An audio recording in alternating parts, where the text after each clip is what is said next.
امام زین العابدین علیہ السلام کی پرورش، تعلیم اور تربیت۔ حضرت امام زین العابدین علیہ السلام نے کامل 2 برس حضرت علی علیہ السلام کی آغوش شفقت میں پرورش پائی۔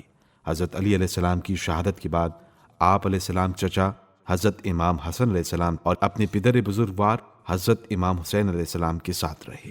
ہمارے ائمہ معصومین کو تعلیم و تدریس کی اس طرح ضرورت نہ تھی جیسے عام لوگوں کو ہوا کرتی ہے۔ یہ لوگ تو خدا کے یہاں سے علم حاصل کیے ہوئے آتے تھے، جس طرح حضرت آدم سے لے کر حضرت رسول خدا تک تمام انبیاء خدا کے پڑھائے ہوئے تھے۔ اسی طرح ہمارے 12 امام بھی خدائی مدرسے کے پڑھے ہوئے تھے۔ ان کو اس بات کی ضرورت نہ تھی کہ کسی معلم کے سامنے بیٹھ کر باقاعدہ کتابیں پڑھیں۔ ان کی تعلیم کا سلسلہ روحانی تھا۔ ایک نبی دوسرے نبی سے اور ایک امام دوسرے امام سے اس طرح تعلیم حاصل کرتا تھا کہ عام لوگوں کو اس بات کا پتہ بھی نہ چلتا تھا۔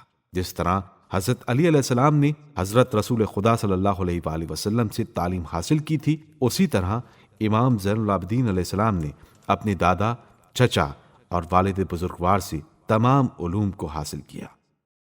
امام زین العابدین علیہ السلام کا بچپن اور معرفت الہی۔ علامہ مجلسی بیان کرتے ہیں کہ ایک دن امام زین العابدین علیہ السلام، جبکہ آپ علیہ السلام کا بچپن تھا، بیمار ہوئے تو حضرت امام حسین علیہ السلام نے فرمایا، بیٹا اب تمہاری طبیعت کیسی ہے اور تم کوئی چیز چاہتے ہو تو بیان کرو تاکہ میں تمہاری خواہش کے مطابق اسے فراہم کرنے کی صحیح کروں۔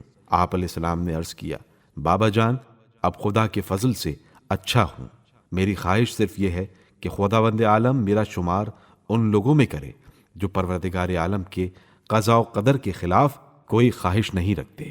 آپ علیہ السلام کا یہ جواب سن کر امام حسین علیہ السلام خوش و مسرور ہو گئے اور فرمانے لگے، بیٹا تم نے بڑا مسرت افزا اور معرفت خیز جواب دیا ہے۔